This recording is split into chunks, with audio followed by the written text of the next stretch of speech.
আগের দিন সদাশিবের আদিকাণ্ড শুনিয়েছিলাম। আজকে সদাশিবের অগ্নিকাণ্ড। তোরনা দুর্গে সদাশিবের বর্ষাকালটা ভারী আনন্দে কাটল। সে জীব মহলার কাছে তলোয়ার খেলা শেখে, দুর্গের কাজকর্ম করে। শিবাজির মা জিজাবাই তাকে স্নেহ করেন, নিজের হাতে খাবার তৈরি করে তাকে খেতে দেন। দুর্গে তার সমবয়স্ক জোয়ান অনেক আছে, তাদের সঙ্গে সদাশিবের ভাব হয়েছে। এ যেন একটা প্রকাণ্ড পরিবার, সকলে সকলের আপনজন, সকলে সকলের জন্য প্রাণ দিতে প্রস্তুত, সকলে যুদ্ধে যাবার জন্য উদ্গ্রীব। এখন বর্ষার এই 3 মাস কাটলে হয়। মহারাষ্ট্র দেশে বৃষ্টি বেশি হয় না। বর্ষাকালে পশ্চিম সমুদ্র থেকে মেঘ এসে সরা দিয়ে আটকে যায়, মহারাষ্ট্রের দেশে ঢুকতে পারে না। যে 2-4টে মেঘ কোনো রকমে ঢুকে পড়ে, তাতে অল্প বৃষ্টি হয়, কিন্তু পাহাড়ি নদীগুলোতে তখন জলের তোর বেড়ে যায়। তখন সৈন্য সিপাহী নিয়ে ঘুরে বেড়ানো বড় অসুবিধে। তাই বর্ষাকালে কেউ যুদ্ধ করতে বেরোয় না, দুর্গের মধ্যে কিংবা তাঁবু ফেলে 3টে মাস কাটিয়ে দেয়। সদাশিব দুর্গের চূড়া থেকে যখন বাইরের দিকে তাকায়, তখন দেখতে পায় চারিদিকে পাহাড় আর উপত্যকার গায়ে সবুজ রং ধরেছে। কোথাও পাহাড়ের গা দিয়ে ঝর্ণা ঝরে পড়ছে। পাহাড় পেরিয়ে সদাশিবের দৃষ্টি নিজের গ্রামের দিকে চলে যায়। ওই দিকে তার গ্রাম। গ্রামে কুঙ্কু আছে, কি করছে সে এখন? ক্রমে বর্ষা শেষ হয়ে এলো, নদীর জল নেমে যাচ্ছে, সকলের মনে উৎসাহ। দশহরার দিন যুদ্ধযাত্রার দিন। সেদিন সকলে তিলক পরায়, কাঞ্চন গাছের পাতা পরস্পরকে দিয়ে ইষ্ট কামনা করে, তারপর হর হর মহাদেব বলে যুদ্ধ করতে বেরোয়। সেই দশহরার দিন আর বেশি দূর নয়, মাত্র 5 দিন। সেদিন দুপুরবেলা আকাশের মেঘ হালকা হয়ে গিয়েছিল, ধোয়া ধোয়া মেঘের ফাঁকে ভিজে রৌদ্র বেরিয়ে পড়েছিল। দুর্গের ছাদের ওপর জিজাবাই আর শিবাজি পাশা খেলতে বসেছিল। বাজি রেখে খেলা হচ্ছে। মা বলছেন, শিব্বা, তুই যদি আমাকে হারাতে পারিস, আমি তোকে দুধি হালুয়া খাওয়াবো, আর যদি হেরে যাস, আমাকে নতুন দুর্গ করে দিবি। দুর্গের নাম রাখবো রায়গড়। শিবাজি বলছেন, বেশ, চলে এসো, দুধি হালুয়া আমি খুব ভালোবাসি। খেলা আরম্ভ হলো। শিবাজির 2 বন্ধু তানাজি মালসারে আর জেসাজি কঙ্ক পাশে বসে খেলা দেখছেন। সদাশিবও ছাদে আছে। সে তার প্রিয় তলোয়ারটিকে নিয়ে ছাদে এসেছে। তলোয়ারটি তার চক্ষের মণি, এক দণ্ড তার চোখের আড়াল করে না। সে মাঝে মাঝে এসে পাশা খেলা দেখছে, তারপর উঠে গিয়ে ছাদের আলসের পাশে ঘুরে বেড়াচ্ছে। কখনো সন্তর্পণে তরোয়ালটি খাপ থেকে বার করে 2 পাক ঘুরিয়ে নিচ্ছে। অল্প সময়ের মধ্যে সে খুব ভালো তলোয়ার খেলা শিখেছে। তার মন আর ধৈর্য মানছে না, কবে যে সত্যিকারের যুদ্ধে তলোয়ার চালাবে। এদিকে খেলা চলেছে, ওদিকে সদাশিব আলসের পাশে ঘুরে বেড়াচ্ছে। হঠাৎ সে দেখতে পেল দূরে একজন সোয়ার ঘোড়া ছুটিয়ে দুর্গের দিকে আসছে। সদাশিব এক দৃষ্টে চেয়ে রইল। কালো রঙের ঘোড়া, সওয়ারের গায়ে লোহার সাজোয়া, রৌদ্র লেগে ঝলমল করে উঠছে। তীর বেগে ঘোড়া ছুটিয়ে সওয়ার আসছে। সদাশিব হাঁক দিয়ে বলল, শিববারাও, একজন সাজোয়া পরা ঘোড়সওয়ার আসছে। শিবাজি পাশার দান ফেলতে যাচ্ছিলেন। এক লাফে এসে আলসের কাছে দাঁড়ালেন। তার 2 বন্ধু ছুটে এলো। সদাশিব আঙুল দেখালো, ওই যে। শিবাজি চোখের উপর হাত আড়াল করে কিছুক্ষণ অশ্বারোহীকে দেখলেন। এখনও অশ্বারোহী অনেক দূরে, তার মুখ চোখ দেখা যাচ্ছে না। তারপর শিবাজি তানাজির দিকে ফিরে বললেন, রত্নাজি মনে হচ্ছে, নারে তানা? তানাজি সওয়ারের দিকে তাকিয়ে থেকে বলল, রত্নাজি ছাড়া আর কে হতে পারে? ওই যে হাত নাড়ছে, আমাদের দেখতে পেয়েছে। রত্নাজি বটে। দুর্গাচূড়া থেকে এরাও হাত নাড়ল। শিবাজি বললেন, তা না, তুই যা, রত্নাজিকে এখানে নিয়ে আয়, নিশ্চয়ই জরুরি খবর আছে। তানাজি ছাদ থেকে নেমে গেলেন। জেসাজি বাইরের দিকে তাকিয়ে থেকে বললেন, সুন্দর ঘোড়াটা, রত্নাজি এমন ঘোড়া পেল কোথায়? শিবাজি হেসে বললেন, নিশ্চয়ই চুরি করেছে। জিজাবাই ডেকে বললেন, কি দেখছিস রে শিব্বা? শিবাজি মার কাছে ফিরে গিয়ে বললেন, মা, রত্নাজি আসছে, বোধহয় গুরুতর খবর আছে। মা উঠে বললেন, আমি তবে যাই, রত্নাজির জন্যে খাবার তৈরি করি গিয়ে। তোরা এখানেই থাকবি তো? হ্যাঁ মা। জিজাবাই নেমে গেলেন। শিবাজি আর জেসাজি সেইখানেই বসলেন। সদাশিব পেছনে বসল। সে আস্তে আস্তে বলল, শিব্বারাও, রত্নাজিকে? শিবাজি অসমাপ্ত পাশা খেলার গুটিগুলো কৌটোয় তুলে রাখতে রাখতে বললেন, রত্নাজি আমাদের গুপ্তচর। সে পদাতিক সৈনিক সেজে বিজাপুরী ফৌজের সঙ্গে আছে। ব্যাপার বুঝে সদাশিব চমৎকৃত হয়ে রইল। শুধু তলোয়ার ঘোরানো নয়, দেশ উদ্ধার করতে হলে আরও অনেক কাজ করতে হয়। কিছুক্ষণ পর রত্নাজিকে নিয়ে তানাজি এলেন। শিবাজি উঠে রত্নাজিকে আলিঙ্গন করলেন। রত্নাজির বয়স আন্দাজ 30 বছর, মজবুত চেহারা, মুখে দাড়িগোঁফ আছে। জেসাজি তাকে আলিঙ্গন করে বললেন, রত্না, এমন ঘোড়া কোথায় পেলে? রত্নাজি হেসে উঠে বলল, সেনাপতির লিয়াকাত খার ঘোড়া। সেনাপতির অনেকগুলো ভালো ঘোড়া আছে, আমার উপর হুকুম হয়েছিল ঘোড়াগুলোকে সকাল বিকেল টহল দেওয়াবার। তা আমি আজ সকালবেলায় সবচেয়ে ভালো ঘোড়াটার পিঠে চড়ে চলে এলাম। সকলে হাসল। তারপর শিবাজি গম্ভীর হয়ে বললেন, এবার আসল খবর বলো। রত্নাজি বলল, আসল খবর ভালো নয়। বিজাপুর 7,000 ফৌজ তোরনা দুর্গ অবরোধ করতে আসছে। ওরা খবর পেয়েছে তুমি বর্ষার সময় তোরনা দুর্গে আছো, তাই বর্ষা শেষ হওয়ার আগেই বেরিয়েছে। ওদের মতলব তোমাকে দুর্গ থেকে বেরোতে দেবে না। দুর্গ ঘেরাও করে কামান দিয়ে দুর্গ চুরমার করে দেবে। ওদের সঙ্গে 20টা কামান আর 100 পিপে বারুদ আছে। খবর শুনে 3 বন্ধু গালে হাত দিয়ে বসলেন। অনেকক্ষণ পর শিবাজি মুখ তুলে বললেন, ওরা এখন কত দূরে? রত্নাজি বলল, সকালবেলা 15 ক্রোশ দূরে ছিল, সঙ্গে কামান আছে, তাই আস্তে আস্তে আসছে। আমার বিশ্বাস কাল দুপুরবেলা এসে পৌঁছবে। 15 দিন আগে আমরা বেরিয়েছি, কিন্তু কোথায় যাচ্ছি তা জানতাম না। কেবল সেনাপতি লিয়াকত খাঁ আর তার 4-5 জন পার্শ্বদ জানত। কাল রাত্রে সেনাপতির তাঁবুতে মজলিস বসেছিল, মুরগি আর সিরাজি চলছিল। আমি কানাতের বাইরে পাহারায় ছিলাম। ওদের কথা শুনে জানতে পারলাম তোরনা দুর্গে তোমাকে ঘেরাও করতে আসছে। ব্যাস, আজ সকালে কেউ জেগে ওঠার আগেই বেরিয়ে পড়লাম। শিবাজি আবার চিন্তামগ্ন হয়ে পড়লেন। সদাশিব ভাবতে লাগলো, কি সর্বনাশ! 7,000 ফৌজ, সঙ্গে কামান! কি করে শিববারাও রক্ষা পাবেন?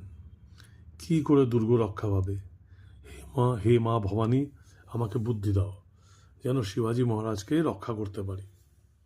অনেকক্ষণ পরে শিবাজি কথা কইলেন। বন্ধুদের দিকে চেয়ে বললেন, তোমরা কি বলো, এখন উপায় কি? তানাজি বললেন, তুমি বলো, তুমি যা বলবে তাই হবে। শিবাজি তখন বলতে আরম্ভ করলেন, তোরনা দুর্গে এখন মাত্র 250 যোদ্ধা আছে। 250 লোক নিয়ে 7,000-এর বিরুদ্ধে যুদ্ধ করা যায় না। ওদের সঙ্গে কামান আছে, আমাদের একটা বন্দুক পর্যন্ত নেই। এই অবস্থায় উপায় কি? 2টো রাস্তা আছে। 1, দুর্গ ছেড়ে পালানো, তাতে প্রাণ বাঁচবে বটে, কিন্তু দুর্গ ওদের দখলে চলে যাবে। 2য় রাস্তা, দুর্গের তোরণ বন্ধ করে বসে থাকা, কিন্তু ওদের সঙ্গে 20টা কামান আছে। তোরনা ছোট দুর্গ, ওরা কামান দেখে দুর্গ ধুলো করে উড়িয়ে দেবে। সরি। শিবাজি চুপ করলেন। সকলে তার মুখের পানে চেয়ে রইল। শেষে জেসাজি বললেন, এছাড়া অন্য রাস্তা নেই? শিবাজি প্রশ্ন করলেন, এই 2টো রাস্তার একটাও তোমাদের পছন্দ নয়? সকলে একসঙ্গে মাথা নাড়লেন, না। শিবাজি তখন একটু হেসে বললেন, আমার মাথায় একটা বুদ্ধি এসেছে। এখন আমাদের একমাত্র ভরসা বারুদের পিপে। সবাই অবাক, বারুদের পিপে? হ্যাঁ, ওদের সঙ্গে 100 পিপে বারুদ আছে। সেই বারুদই এখন আমাদের ভরসা। তানাজি বললেন, বারুদ আমাদের ভরসা? কি বলছো তুমি? কিচ্ছু বুঝতে পারছি না। বুঝিয়ে বলছি শোনো। এই বলে শিবাজি দ্রুত কণ্ঠে তার মতলব প্রকাশ করে বললেন। শুনে সকলের চোখ উৎসাহে জল জল করে উঠল। তানাজি নিজের উড়ুতে প্রচণ্ড চড় মেরে বললেন, আমি যাব। জেসেজি বললেন, তোর যে প্রকাণ্ড চেহারা, তোকে মানাবে না, আমি যাব। রত্নাজি করুণ স্বরে বললেন, আমাকে যে দেখলেই চিনে ফেলবে, নইলে আমিই যেতাম। শিবাজি বললেন, তোমাদের কাউকে দিয়েই হবে না। তানাজি বললেন, তবে কি তুমি যাবে নাকি? না, সে হবে না, তোমাকে আমরা যেতে দেবো না। শেষকালে যদি... শিবাজি বললেন, না, আমি যাব না, যাবে সদাশিব। সদাশিব শিবাজির পেছনে বসে শুনছিল। সে চমকে উঠল। শিবাজি তাকে সামনে টেনে এনে বললেন, সদাশিব দেখতে ছোটোখাটো, এখনও ভালো করে গোপ বেরোয়নি, তাছাড়া ওর বুদ্ধি আছে। এই কাজ যদি কেউ পারে তো সদাশিব। আনন্দে সদাশিবের বুক নেচে উঠল। সে বলল, রাজা, কি করতে হবে আমাকে শিখিয়ে দাও। শিবাজি তখন সদাশিবকে শেখাতে আরম্ভ করলেন।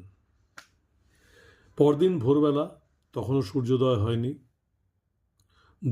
দুর্গের লৌহ আট একটু ফাঁক হলো। ভেতর থেকে বেরিয়ে এলো সদাশিব আর এক পাল ছাগল। কবাট আবার বন্ধ হয়ে গেল। সদাশিবের গায়ে ছেঁড়া ময়লা জামা কাপড়, তার ডান হাতে পাছনবাড়ি মুঠ লোহা দিয়ে বাঁধানো, বা হাতে নারকেলের ছোবড়া লম্বা দড়ি গোল করে পাকানো। সে একবার পেছন ফিরে দুর্গাদানের পানে ঝাড়িল, তারপর ছাগলের পেছন পেছন চলল। দুর্গে গোটাকুড়ি ছাগল থাকে, কারণ মা জিজাবাই ছাগলের দুধ খান। একটা ছোট্ট ছেলে রোজ ছাগলগুলোকে চড়াতে নিয়ে যায়, কিন্তু আজ সে আসেনি। তার বদলে সদাশিব ছাগল চড়াতে বেরিয়েছে। ছাগলগুলো লাফাতে লাফাতে ম্যাঁ ম্যাঁ করে ডাকতে লাগলো। দুর্গের কাছে পিঠে ঘাস বা ঝোপঝাড় নেই, পাথর ছড়ানো মাটি। তারপর ক্রমে ঘাস গজাতে শুরু করেছে। সমতলে নেমে এলে শুধু ঝোপঝাড় নয়, 2-4টে বড় গাছও দেখা যায়। বর্ষার জলে সব সবুজ হয়ে উঠেছে। ছাগলগুলো সেই জঙ্গলের মধ্যে ঢুকে চড়তে লাগলো। সূর্য উঠল। আজ আকাশে বেশি মেঘ নেই। সদাশিব ছাগলের সঙ্গে সঙ্গে ঘুরছে, আর তার চোখ দুটো চারদিকে ঘুরছে। যেদিক থেকে কাল দুপুরবেলা রত্নাজি ঘোড়ায় চড়ে এসেছিলেন, সেই দিকে তার চোখ বারবার যাচ্ছে, কিন্তু সেদিকে এখনও মানুষের সাড়াশব্দ নেই। পেছনে দুর্গের কালো মূর্তি আকাশের গায়ে মাথা তুলেছে। সব ঘিরে শুয়ে আছে উঁচু উঁচু পাহাড়ের সারি। নিস্তব্ধ সকাল। ক্রমে বেলা বাড়তে লাগলো। ছাগলেরা ঝোপঝাড় খেতে খেতে এদিকেই চলেছে। সদাশিব তাদের পেছনে লেগে আছে। 2-1টা ছাগল যখন এদিক ওদিক ছিটকে পড়ছে, তখন তাদেরকে তাড়িয়ে দলে ফিরিয়ে আনছে। সদাশিব গায়ের ছেলে, ছাগল চড়ানো তার কাছে নতুন নয়। ছাগল চড়াতে চড়াতে সে বেশ খানিকটা দূরে চলে এলো। মাঝে মাঝে রৌদ্র ফুটে বেড়াচ্ছে, আবার মেঘের আড়ালে ঝাপসা হয়ে যাচ্ছে। পাহাড়ের গায়ে মেঘের ছায়া ওঠানামা করছে। মাটিতে অসংখ্য পাথরের টুকরো পড়ে রয়েছে, তার মধ্যে চকমকি পাথর আছে। সেগুলো সূর্যের আলো লেগে ঝকমক করে উঠছে। সদাশিব এক টুকরো নুড়ির মতো চকমকি পাথর হাতে তুলে নিয়ে ঘুরিয়ে ফিরিয়ে দেখল। তার মুখে একটু হাসি ফুটে উঠল। সে নুড়িটা কোমরে গুঁজে নিয়ে আবার ছাগলের পিছনে চলল। সূর্য মাথার ওপর উঠেছে। সদাশিব ছাগলের পাল নিয়ে দুর্গ থেকে প্রায় ক্রোশ খানেক দূরে চলে এসে পড়েছে। এমন সময় পাহাড়ের দিক থেকে আওয়াজ শুনে সে কান খাড়া করল। আওয়াজ নয়, আওয়াজের প্রতিধ্বনি। গ্রীষ্মকালে শুকনো ঘাসের উপর দিয়ে যখন দুপুরবেলার গরম হাওয়া বয়ে যায়, তখন যেরকম শব্দ হয়, সেই রকম শব্দ। বিজাপুরের 7,000 ফৌজ আসছে। এখনও তাদের চোখে দেখা যাচ্ছে না, কিন্তু তারা আসছে। আর খানিকক্ষণ পরে তাদের দেখা গেল। ওই দূরে পাহাড়ের ফাঁক থেকে পিলপিল করে বেরোচ্ছে। আগে আগে আসছে ঘোড়সওয়ারের দল, তার পেছনে পদাতিক, তারপরে 20টা গরুর গাড়ির ওপর 20টা কামান, প্রত্যেক গরুর গাড়ি টানছে 8-10টা বলদ, তারপর আরও অগণিত গরুর গাড়িতে তাঁবু, রসদ আর কত কি। একসঙ্গে এত মানুষ সদাশিব জীবনে কখনো দেখেনি। সে চোখ গোল করে তাকিয়ে রইল, তার বুক দুরু দুরু করে উঠল। সে মনে মনে মা ভবানীর নাম স্মরণ করল। তারপর ছাগলগুলিকে একটি ঝোপের মধ্যে জড়ো করে চুপটি করে বসে রইল। বেলা 3 প্রহরে বিজাপুরী সৈন্য তোরণা দুর্গের সামনে থানা দিয়ে বসল। দুর্গের কাছে গেল না, কারণ দুর্গে যদি বন্দুক থাকে তবে পাল্লার বাইরে থাকাই ভালো। দুর্গদ্বার থেকে 300 গজ দূরে চক্রাকারে ঘিরে বসল। অসংখ্য তাঁবু দেখতে দেখতে খাড়া হলো। তাদের মাঝখানে সেনাপতির প্রকাণ্ড শিবির। চারদিক দিয়ে লোক লস্কর, হুকুম, বরদার, খানসামা পিলপিল করতে লাগল। করকর করকর শব্দে নাকারা বেজে উঠল। ছাউনির পেছন দিকে বাবুর্চিখানা, সেখানে 7000 সিপাহীর রান্না চলল। সেনাপতির শিবিরের সামনে দিওয়ান পাতা হয়েছে, পুরু গালিচার ওপর বড় তাকিয়া। লিয়াকত খাঁ তাকিয়া ঠেস দিয়ে বসে গড়গড়া টানছেন। তিনি বয়স্ক ব্যক্তি, ঝানু সেনাপতি। গড়গড়া টানতে টানতে তিনি দুর্গের দিকে তাকিয়ে আছেন। 2জন পার্শ্বদ হাঁটু মুড়ে তার সামনে বসে আছেন। সেনাপতি ক্লান্ত, মাঝে মাঝে 2-1টা কথা বলছেন। সেনাপতি লিয়াকত খাঁ দুর্গের দিক থেকে চোখ নামিয়ে বললেন, পাহাড়ি দূর খাঁচায় ধরা পড়েছে, পালাতে পারেনি। একজন পার্শ্বদ বললেন, পালাবার সময় পায়নি, পালালে কিল্লার দরজা খোলা থাকত। সেনাপতি বললেন, ও থেকে কিছু বলা যায় না, শিবাজি ভয়ানক ধূর্ত। 2জন লোককে কিল্লায় রেখে বাকি সকলকে নিয়েই পালাতে পারত, কিন্তু পালায়নি, দুর্গেই আছে। আমি চরের মুখে খবর পেয়েছি। অন্য পার্শ্বদ জিজ্ঞাসা করলেন, আর সেই বেঈমান ঘোড়াচোরটা? সেনাপতির মুখ লাল হয়ে উঠল। তিনি বললেন, সে হারামখোর কুত্তাটা শিবাজিরই গুপ্তচর বটে। কাল দুপুরবেলায় কিল্লায় এসেছে। শিবাজি খবর আগেই পেয়েছে, কিন্তু লুঠের মাল নিয়ে পালাবার সময় পায়নি। এখন আর যাবে কোথায়? সবাইকে একসঙ্গে তোপের মুখে উড়িয়ে দেব। এই সময় একজন জওয়ান ফৌজদার এসে সালাম করে দাঁড়ালো। বলল, হজরত, বারুদের পিপে ছাউনির পিছন দিকে কানার ঢাকা দিয়ে রাখা হয়েছে। কামানগুলো এখনও গরুর গাড়ি থেকে নামানো হয়নি। এখন কি করতে হবে হুকুম করুন। সেনাপতি পশ্চিম আকাশের দিকে তাকালেন। সূর্যাস্তের বেশি দেরি নেই। তিনি বললেন, আজ সন্ধে হয়ে এলো, কামান গরুর গাড়ি থেকে নামাবার দরকার নেই। কাল সকালে দুর্গের সামনে কামান বসাবো। আজ আর কোনো কাজ নেই, তোমরা আরাম করো গিয়ে। রাত্রে যেন পাহারা পুরো দস্তুর থাকে। জো হুকুম।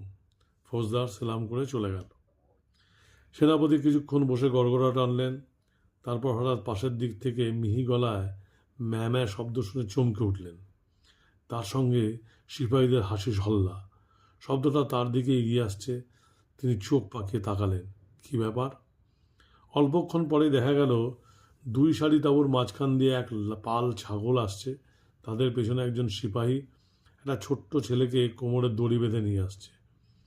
তাদের আশেপাশে একদল সিপাহী হাসতে হাসতে আসছে। তাঁবুতে ছাগলের পাল। মজা দেখবার জন্যে সিপাহীরা সঙ্গে চলেছে। যে সিপাহী সদাশিবের কোমরে ছাগলের দড়ি বেঁধে নিয়ে আসছিল, সে সেনাপতির সামনে এসে সালাম করে দাঁড়ালো। সেনাপতি বলল, কাণ্ডটা কি?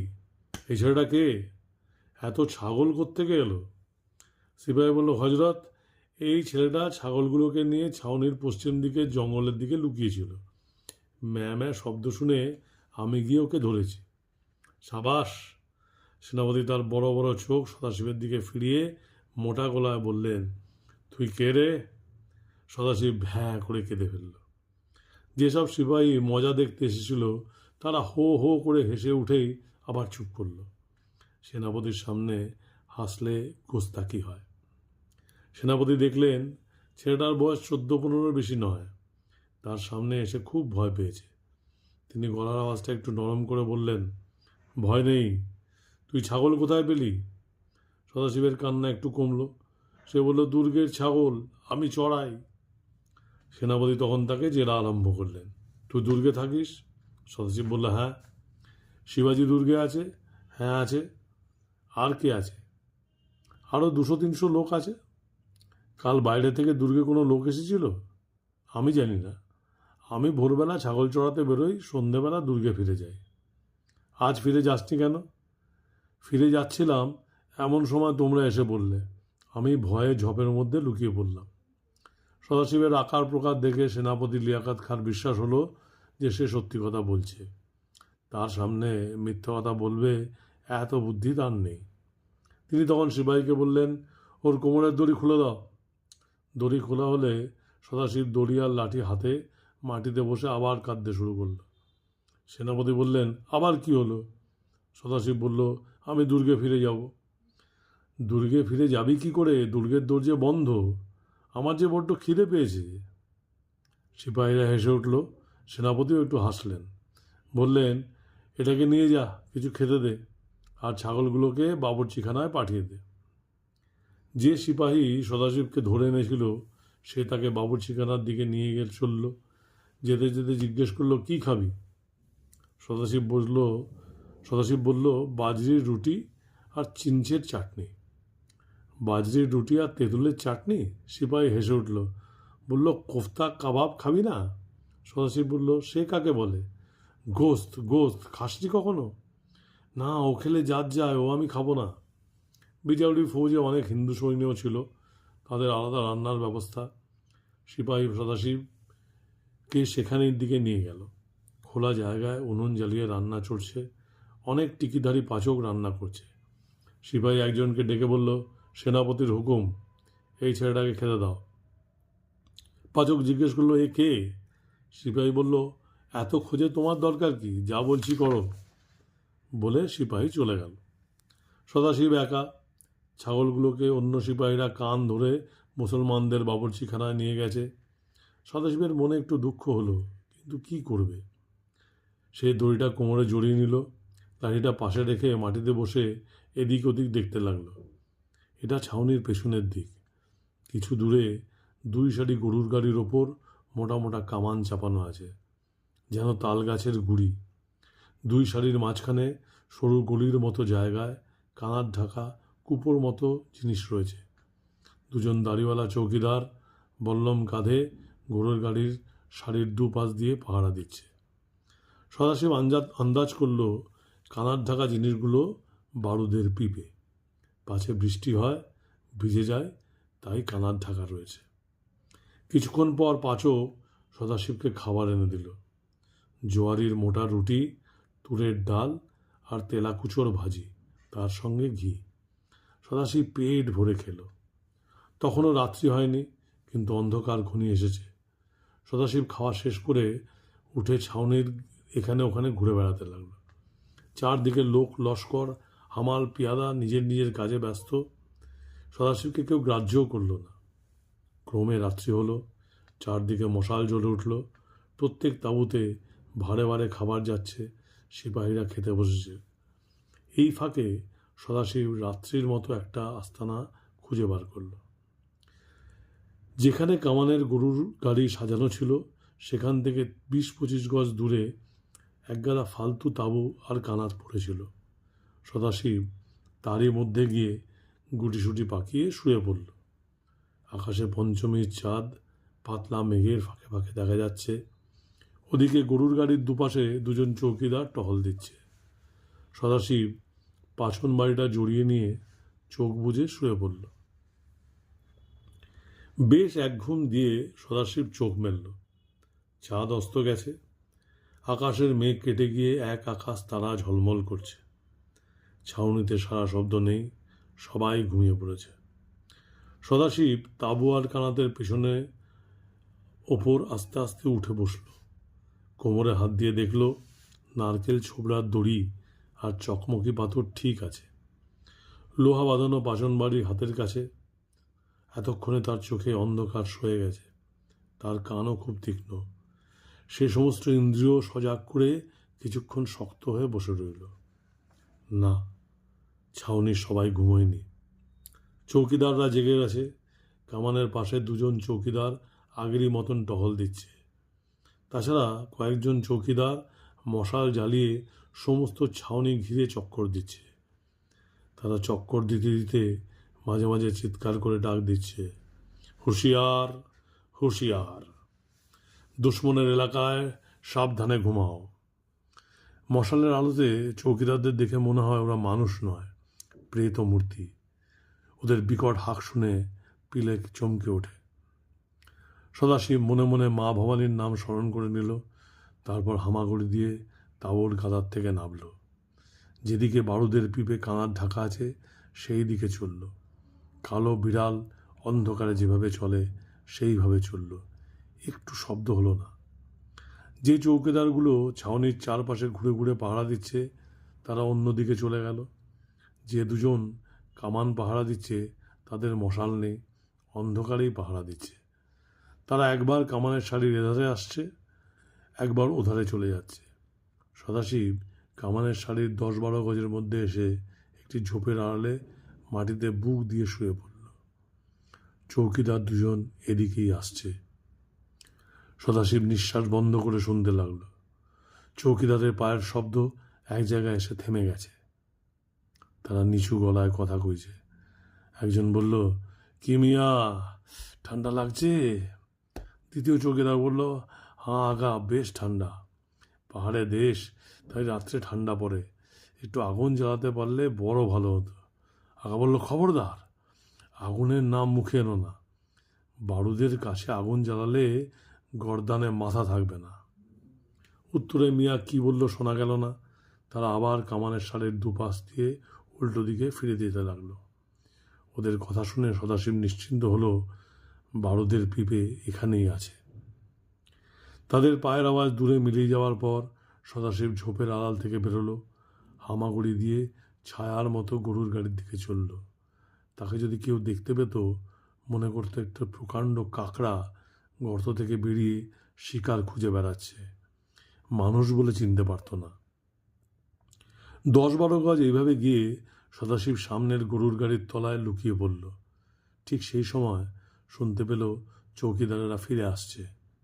সদাশিব গরুর গাড়ির তলায় মাটির সঙ্গে মিশে নিঃসাড়ে বসে রইল।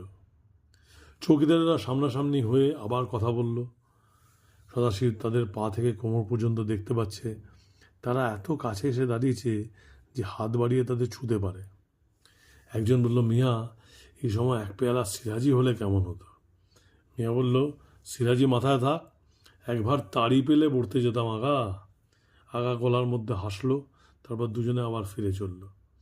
তাদের পায়ের আওয়াজ যখন দূরে চলে গেল তখন সদাশিব গরুর গাড়ির তলা থেকে ভিতর দিয়ে যেখানে কানার ঢাকা বারুদের পিপে আছে সেইখানে ঢুকে পড়ল।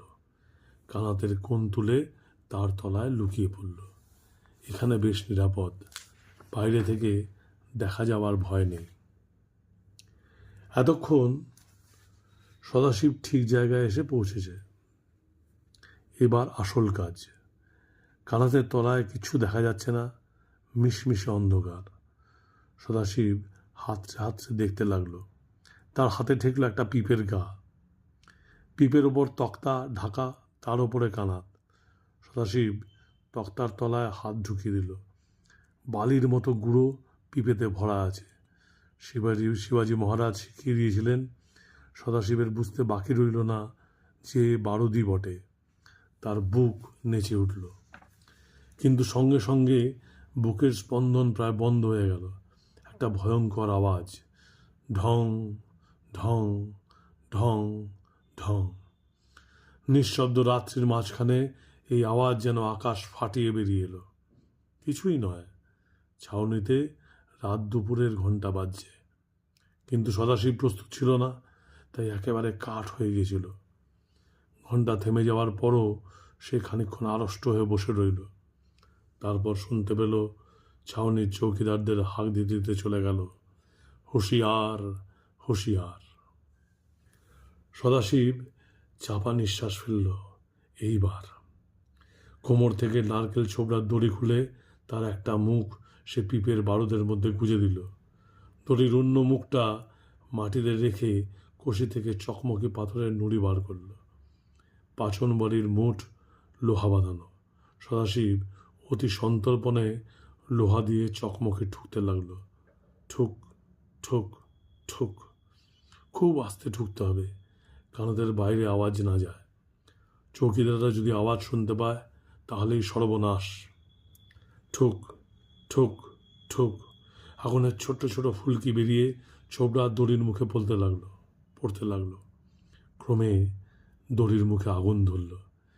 একটুখানি আগুন প্রায় চোখে দেখাই যায় না, কিন্তু একবার যখন ধরেছে তখন আর নিভবে না। দড়ি পুড়তে পুড়তে আগুন বারুদের পিপায় গিয়ে ঢুকবে। তখন বাইরে চৌকিদার দুজন নিশ্চিন্ত মনে টহল দিচ্ছে। তারা জানে না তাদের হাতের কাছে কি ভয়ঙ্কর আগুন জ্বলছে। তারপর সুযোগ বুঝে সদাশিব কানাতের তলা থেকে বেরিয়ে এলো।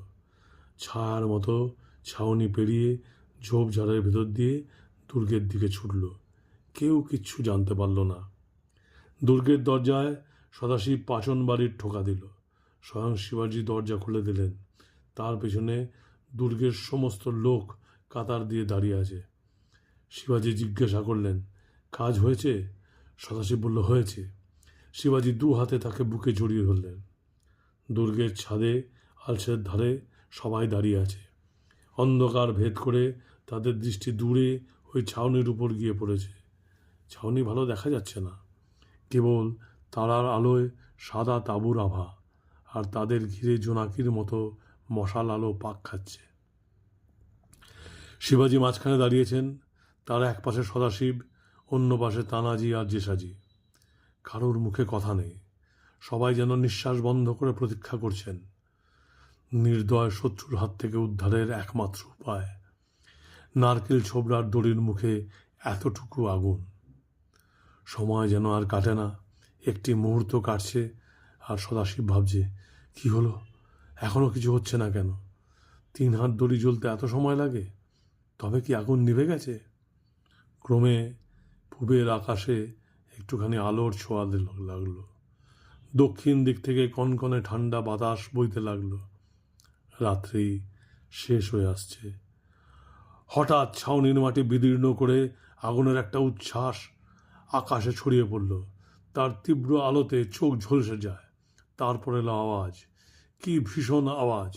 1 লক্ষ রাক্ষস যেন একসঙ্গে গর্জন করে উঠল। একটা দমকা হাওয়া আগুনের হলকার মতো দুর্গের উপর দিয়ে বয়ে গেল। আবার অন্ধকার। হর হর মহাদেব! দুর্গের ছাদে তানাজি টপ করে সদাশিবকে কাঁধে তুলে নিয়ে নাচতে লাগলেন। শিবাজি বলল, জয় মা ভবানী! চলো, এক্ষুনি দুর্গ থেকে বেরোতে হবে। ভোরের আলো ফুটতে না ফুটতে শিবাজি তার 250 সৈন্য নিয়ে বেরোলেন। যেখানে ছাউনি ছিল সেখানে ছাউনির চিহ্ন নেই। প্রায় 500 সিপাহীর মৃতদেহ পড়ে আছে। জ্যান্ত মানুষ একটাও নেই, সব পালিয়েছে। ঝলসানো মাটির ওপর কেবল তাল গাছের গুড়ির মতো কামানগুলো পড়ে আছে। গরুর গাড়িগুলো পুড়ে ছাই হয়ে গেছে। তবু ছাউনিতে এবং তার আশেপাশে জায়গায় অনেক জিনিস পাওয়া গেল। টাকা, মোহর, হাড়ি কুড়ি, বল্লম, তলোয়ার, আরও কত ধাতু নির্মিত জিনিস। শিবাজির সৈন্যরা যে যা পেল দখল করল। শিবাজি কামানগুলো দখল করল। কামান দুর্গে তুলে নিয়ে যাওয়া হলো।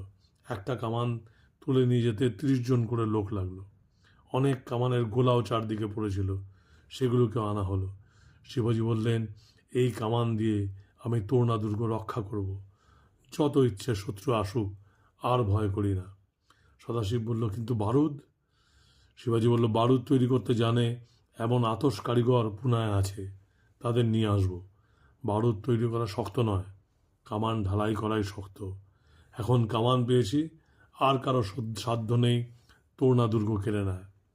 বিকেলবেলায় সবাই দুর্গে ফিরে এলেন। সবাই আনন্দে আত্মহারা। সবাই সদাশিবকে কাঁধে তুলে নাচতে চায়, কিন্তু সদাশিব পালিয়ে বেড়াচ্ছে। কাঁধে উঠে নাচা তার অভ্যাসে নেই। সন্ধ্যের সময় জিরেবাই তাকে কোলের কাছে টেনে নিয়ে বললেন, কি খাবি বল? সদাশিব বলল, দুধির হালুয়া। সদাশিব আগে কখনো দুধির হালুয়া অর্থাৎ লাউয়ের হালুয়া খায়নি। এটা হলো সদাশিবের অগ্নিকাণ্ড। এরপরে শোনাবো সদাশিবের দৌড়দৌড়ি কাণ্ড। আজকের মতো এখানেই শেষ।